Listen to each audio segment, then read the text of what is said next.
హరే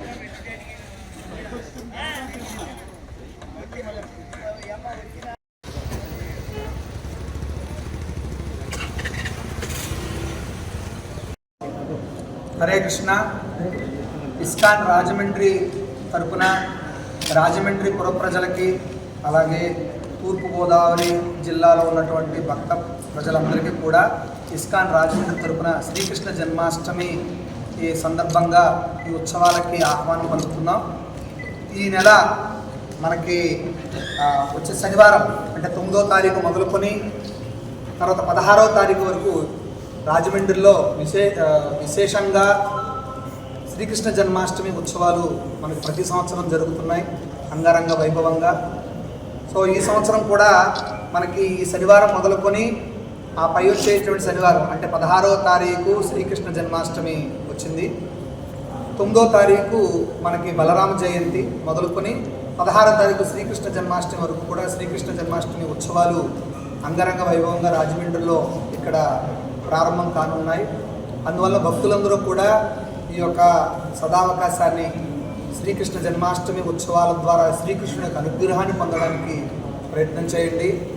9వ తారీఖు నాడు బలరామ జయంతి సందర్భంగా మధ్యాహ్నం నాడు కృష్ణ బలరాములకి ఇక్కడ మహాకుంభాభిషేకం, ఆధ్యాత్మిక ప్రవచనం, తర్వాత అందరికీ ఆ రోజు సాయంత్రం నుంచి కృష్ణాష్టమి వరకు కూడా ప్రతిరోజు విశేషమైనటువంటి విశ్వశాంతి మహాయజ్ఞాలు ఉంటాయి.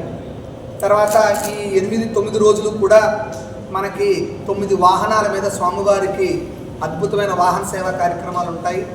తర్వాత సాంస్కృతిక కార్యక్రమాలు, ప్రతిరోజు కూడా కృష్ణుని లీలల మీద ఆధ్యాత్మిక ప్రవచనాలు, ఇది యథాతథంగా మనకి యథావిధిగా మనకి జరుగుతూ ఉంటాయి. విశేషించి 16వ తారీఖు నాడు కృష్ణాష్టమి రోజుని మనకి ఉదయం స్వామివారి మంగళహారతి దర్శనంతో పాటుగా ఆ రోజు ఉదయం మనకి 10 గంటలకి స్వామివారికి అవభృత స్నానం ఉంటుంది, అంటే పూర్ణాహుతి అంటారు. అది అయిపోయిన తర్వాత మధ్యాహ్నం మనకి 12 గంటలకి ఈ కృష్ణాష్టమి సందర్భంగా మనం ఈ స్కూల్స్ కాలేజెస్లో ఈ పోటీలు పెట్టామండి. పోటీలు ఉన్నాయి, ఎగ్జామ్స్ పెట్టాం, వాళ్ళకి కాంపిటేటివ్ ఎగ్జామ్స్ పెట్టాం. వాటికి సంబంధించిన విజేతలందరికీ కూడా విద్యార్థులకు విజేతలకి ప్రైజ్ డిస్ట్రిబ్యూషన్ ఉంటుందండి మధ్యాహ్నం 12 గంటలకి కృష్ణాష్టమి రోజుని. ఆ తర్వాత మనకి మధ్యాహ్నం 3 గంటలకి స్వామివారిది బుట్టి ఉత్సవ కార్యక్రమం ఉంది ఇక్కడ మన గౌతమి ఘాట్లో. తర్వాత సాయంత్రం 5:30 గంటల నుంచి స్వామివారి తెప్పోత్సవ కార్యక్రమం ప్రారంభమవుతుంది. తదనంతరం సాయంత్రం మనకి 8 గంటల దగ్గర నుంచి 10 గంటల వరకు మనకి హరినామ సంకీర్తన, తర్వాత భగవంతుడి యొక్క లీలల మీద ఆధ్యాత్మిక ప్రవచనం.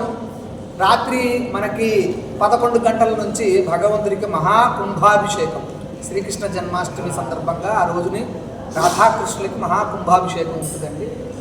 ఆ రకంగా రాత్రి కృష్ణాష్టమి రాత్రి 12-1 గంటల వరకు మనకి ఇక్కడ కార్యక్రమాలు చాలా విరివిగా మనకి జరుగుతాయి. తర్వాత మనకి 17వ తారీఖు నాడు నందోత్సవం. ఆ రోజునే ఇస్కాన్ సంస్థాపకాచార్యులైనటువంటి భక్తి వేదాంత స్వామి శ్రీల ప్రభుపాదుల వారి యొక్క ఆవిర్భావ దినం. ఆ రోజుని ప్రభుపాదుల వారి యొక్క ఆయన జన్మదిన సందర్భంగా ఆయన లీలల మీద ఉపన్యాసము, తర్వాత ఆయనకి అభిషేకము, తర్వాత ఉదయం 9 గంటల నుంచి భక్తులందరికీ కూడా నందోత్సవం సందర్భంగా మహాప్రసాద వితరణ, అన్న ప్రసాద వితరణ అనేది జరుగుతుంది. కావున భక్తులందరూ కూడా 50 మంది పుర ప్రజలు భక్తులందరూ కూడా ఈ శ్రీకృష్ణ జన్మాష్టమి కార్యక్రమంలో అందరూ పాల్గొని ఆ శ్రీకృష్ణ భగవానునికి ఎనలేని కృపకు పాత్రలు కావాల్సిందిగా కోరుతున్నాం. హరే కృష్ణ. ప్రపంచానికి గీతా జ్ఞానాన్ని అందించినటువంటి శ్రీకృష్ణ భగవానుడు ఆవిర్భవించినటువంటి రోజు శ్రీకృష్ణ జన్మాష్టమి రోజు. ఆ రోజు ప్రపంచం అంతటా కూడా ఇస్కాన్ అంతర్జాతీయంగా కూడా చాలా అద్భుతంగా ఈ కార్యక్రమాలు చేయడం జరుగుతుంది.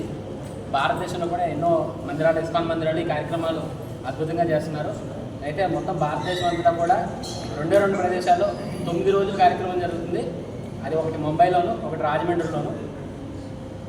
9వ తారీఖు ఆగస్టు 9 బలరామ జయంతి నుంచి ప్రారంభించుకుని శ్రీకృష్ణ జన్మాష్టమి మరుసటి రోజు శ్రీల ప్రభుపాద వారి యొక్క ఆవిర్భావ దినం. ఆ రోజు వరకు కూడా ఈ ఉత్సవాలు రోజు జరుగుతాయి. ప్రతిరోజు వాహన సేవ ఉంటుంది. హనుమంత్, గరుడ ఇవన్నీ వాహనాలు ఉంటాయి. గజవాహనం, అశ్వవాహనం ఇటువంటి వాహనాలు, సూర్య చంద్రప్రభ వాహన సేవలు ఉంటాయి. రోజు విశ్వశాంతి యజ్ఞాలు జరుగుతూ ఉంటాయి. చాలా అద్భుతమైనటువంటి కార్యక్రమాలు. ఇస్కాన్ తరఫున మేమందరూ కూడా భక్తులందరినీ కూడా అందరూ కూడా రమ్మని చెప్పి ఆహ్వానిస్తున్నాం. ఈ గుడి ప్రారంభోత్సవం మనకి 2006 అంటే 20 ఏళ్ళ క్రితం మనకి ఇదే రోజున ఆగస్టు 9న జరిగింది, బలరాం జయంతి రోజున. మళ్ళీ అదే రోజు మళ్ళీ ఈసారి కలిసింది, ఈ సంవత్సరం కలిసింది. మళ్ళీ ఆగస్టు 9 బలరాం జయంతి వచ్చింది. సో ఆ విధంగా మనం ఈ వేడుకలు అద్భుతంగా జరుపుతున్నాం. సో భక్తులందరూ కూడా ఈ కార్యక్రమంలో పార్టిసిపేట్ చేయండి. అదేవిధంగా ఇస్కాన్ సంస్థ స్థాపించినటువంటి శిలా ప్రభుపాద వారి యొక్క ఆవిర్భావం 17వ తారీఖున వచ్చింది. ఆ రోజున కూడా అద్భుతంగా కార్యక్రమాలు జరుగుతాయి. శిలా ప్రభుపాద వారికి అభిషేకం జరుగుతుంది. ఆ రోజు విశేష అన్నదాన సేవ జరుగుతుంది. సో భక్తులందరూ కూడా ఈ కార్యక్రమాలన్నింటిలో కూడా పార్టిసిపేట్ చేయండి. ఆనందంగా దీంట్లో అనుభూతి ఓకే అలా ఉండండి.